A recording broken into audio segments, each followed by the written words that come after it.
Pasa con el comercio internacional? ¿Se terminó como lo conocíamos conceptualmente? ¿Hay que redefinirlo o todavía es demasiado pronto como para sacar conclusiones? Bueno, vamos a conversar con Marcelo Elizondo, economista especializado en comercio exterior. Marcelo, un placer tenerte aquí en Más Data a la Tarde, vía Zoom. Eras importantísimo desde cualquier lugar, así que gracias por atendernos. Y ahora, ¿qué hacemos con lo que conocíamos como comercio internacional? Gracias, Juan Pablo, por el interés en la conversación. Bueno, mucho de lo que conocíamos queda hoy en un estado muy relativo. El mundo está muy globalizado. Pensemos que el año pasado el planeta llegó al máximo de comercio internacional entre todos los países del mundo. Nunca comerció tanto como el año pasado. Fueron 33 billones de dólares, billones con B larga. Y ahora aparece no solamente esta política arancelaria del presidente Trump, sino las retaliaciones de quienes reaccionan en revancha, y esto está generando mucho obstáculo en frontera. El mundo venía eliminando obstáculos en frontera. Los aranceles en promedio en el mundo se habían reducido en los últimos 25 años de una manera sustancial, y ahora no solamente Estados Unidos, sino China contra Estados Unidos, algunos otros como la Unión Europea que dicen quiero negociar, pero quizás después ponga sanciones. Efectivamente el comercio se va a complicar, y la complicación del comercio internacional genera impactos varios, uno hacia adentro de los Estados Unidos, porque Estados Unidos es un país muy abierto, es el mayor importador del mundo, le generará costos en términos de alza de la inflación o de alguna ralentización en el nivel de actividad, pero también para el resto del mundo, porque las cadenas de valor funcionan integrándose con partes que se producen en distintos países, y eso seguramente sufrirá. Y entonces probablemente en el planeta tendremos también una desaceleración del comercio, algún impacto en el nivel de actividad planetario. Y hay una cosa muy peligrosa, como vemos en estos días, cotizaciones de las grandes empresas mundiales que caen. Esto podría generar un contagio incluso más allá del comercio y un impacto en la economía mundial que nos afecte a todos. Bien, es una noticia en desarrollo. ¿Ves alguna salida positiva, algún retroceso, alguna pausa que permita reacomodar todo? El combate de fondo es Estados Unidos-China, y para el final de esta pregunta con varios ítems, ¿cómo quedamos nosotros?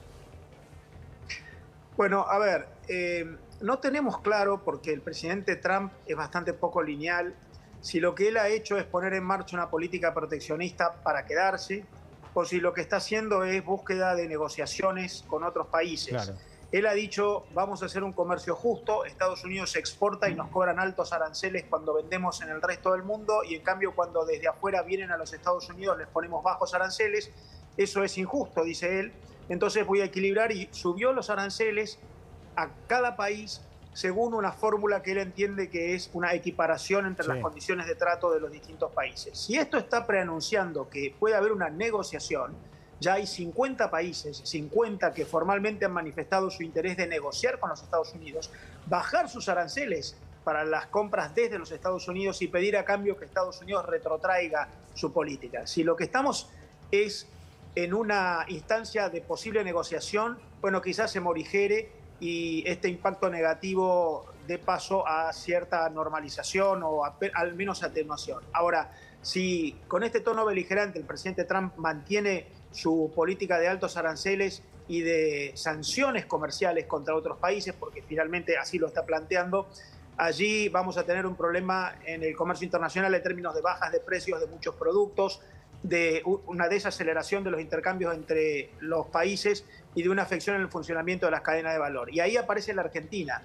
La Argentina es un país que necesita crecer en términos de mayores exportaciones. Somos un país que exporta poco y tiene que exportar más, y que necesita dólares, y entre ellos dólares comerciales, y si el mundo se complejiza, ahí vamos a tener varios problemas. Primero, pueden caer los precios de los productos que exportamos nosotros. Segundo, puede ser que nos compren menos algunos países que sufran los impactos de sus problemas con los Estados Unidos.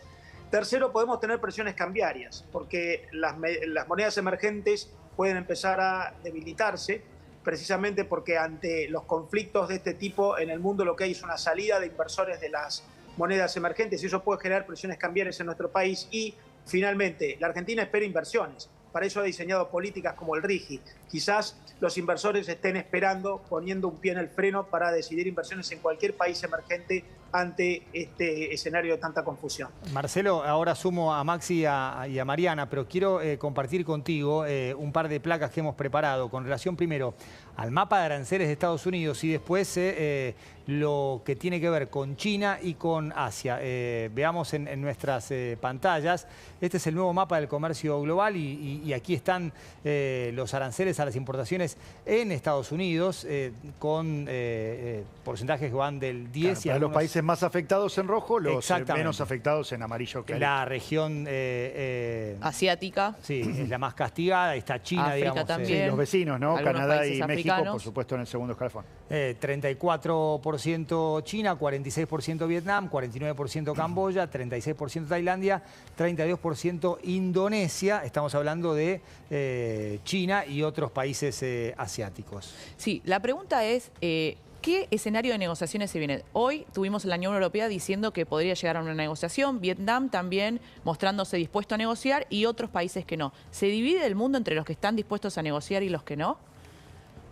El mundo ya está dividido, ha perdido toda capacidad de organización en términos de un régimen universal, como alguna vez se pretendió, liderado por la Organización Mundial de Comercio. De hecho, ya hay hoy distintos países con políticas diferentes. La guerra arancelaria, por un lado, pero otros países que mantienen sus políticas de apertura, sobre todo los asiáticos.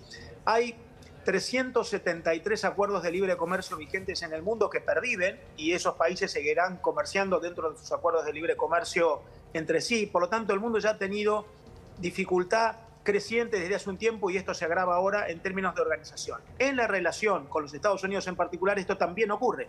Y hay algunos, el secretario de Comercio de los Estados Unidos ha dicho que ya hay 50 países que le han manifestado a los Estados Unidos su interés de negociar.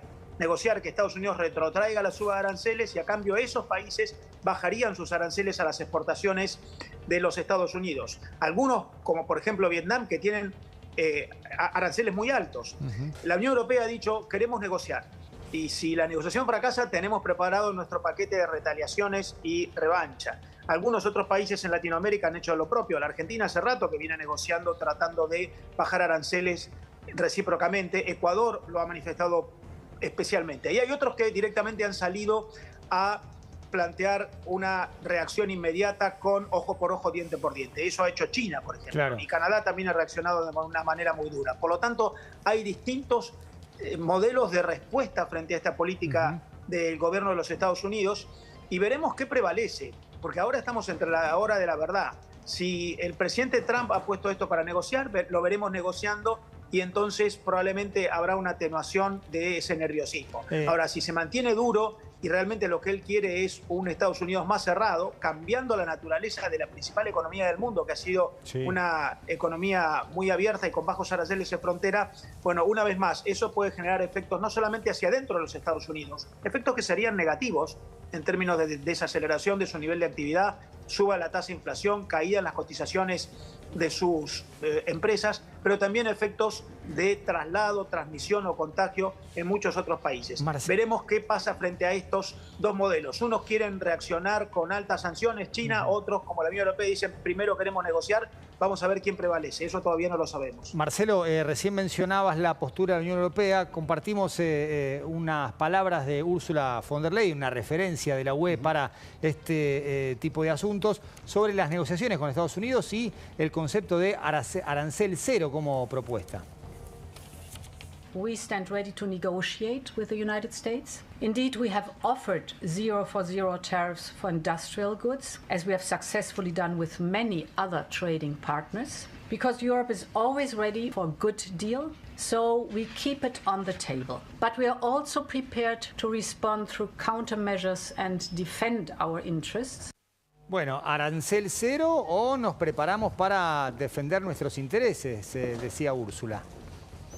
Efectivamente, como mencionaba yo en la respuesta anterior, lo que la Unión Europea está diciendo es nuestra primera reacción es propuesta de negociar. Ahora, si no hay negociación, bueno, habrá una retaliación, una reacción en revancha desde la Unión Europea. Lo paradójico es que si Estados Unidos aceptara la negociación y se lograra lo que Ursula von der Leyen está planteando, que es una reducción a cero de los aranceles entre los dos grandes bloques, el mundo está dividido en tres grandes bloques, Estados Unidos, la Unión Europea y China, si hubiera una aceptación de Estados Unidos y una reducción a cero de aranceles entre Estados Unidos y la Unión Europea, como propone Ursula von der Leyen, y que en realidad, como podría inferirse de lo que ha planteado Trump en su momento, subo los aranceles, dice Trump, porque los demás a mí me los ponen altos.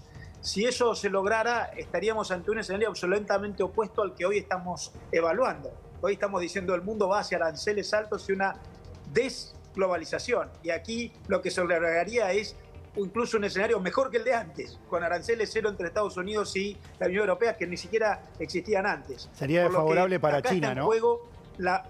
Está en juego la veracidad de la propuesta de Trump. Claro. ¿Es para negociar o es para cerrar la economía? Eso es lo que tenemos que ver en términos de respuesta. Ha llegado la hora de la verdad. La duda que me queda, Marcelo, es varias. Primero, estoy casi seguro que los organismos multilaterales terminan de perder peso. Ese era un objetivo de fondo seguramente para Donald Trump. Priman las negociaciones uno a uno y en función de lo que decías habrá que ver qué sucede para ver cuál es el efecto contagio, porque aquí es Estados Unidos contra el mundo. Habrá que ver si esto después redunda en otras relaciones donde otros países empiecen a subir o bajar aranceles que hoy tienen respecto de lo que tiene que ver con el comercio internacional, ¿no? Efectivamente. Acá tenemos varios problemas en simultáneo. Por un lado, efectivamente, siendo Estados Unidos la mayor economía del mundo, piensen ustedes que Estados Unidos genera el 25% de todo el Producto Bruto Mundial. Es un cuarto de toda la economía mundial. Por lo tanto, lo que ocurre en Estados Unidos contagia. Pero además Estados Unidos es el mayor inversor extranjero en el mundo, es el país desde el cual más cantidad de empresas salen para invertir en el resto del planeta, y es el mayor receptor de inversión extranjera, empresas que desde otros países invierten en los Estados Unidos. Y es el mayor importador del mundo. Por lo tanto, es una economía extraordinariamente vinculada y todo lo que ocurra allí genera impacto. Efectivamente, aquí habría un impacto en los países que directamente están involucrados en la suba arancelaria, por ejemplo, en aquellos a los cuales se le ha subido los aranceles en gran medida, pero también habría un impacto por traslación, por efecto contagio, en muchos otros que a lo mejor no están directamente afectados, o por lo menos no en tal medida. Por lo que estamos planteando es, Estados Unidos puede estar mostrando una política unilateral y, como mencionabas en la pregunta, aquí el problema es que están violándose normas internacionales de organismos multilaterales que se crearon en el siglo XX que ya no tienen vigencia. Y eso probablemente esté entonces planteando el escenario para crear un nuevo orden propio del siglo XXI. De modo que, además de estas medidas puntuales que parecen coyunturales, a lo mejor lo que estamos viendo es un escenario en el cual también Estados Unidos está llamando a otras grandes potencias a plantear un nuevo orden mundial. Y esto es quizás no solamente en términos comerciales, también en términos militares. Y allí los Estados Unidos probablemente está generando un espacio para nuevas instituciones globales, el desecho de las anteriores y un nuevo orden de poder repartido en el planeta. Marcelo, muchísimas gracias. Un placer, como siempre, tenerte acá en el programa. Gracias por la convocatoria. Un gusto. Bueno, me voy a la pantalla con Mariana Yalo. Vamos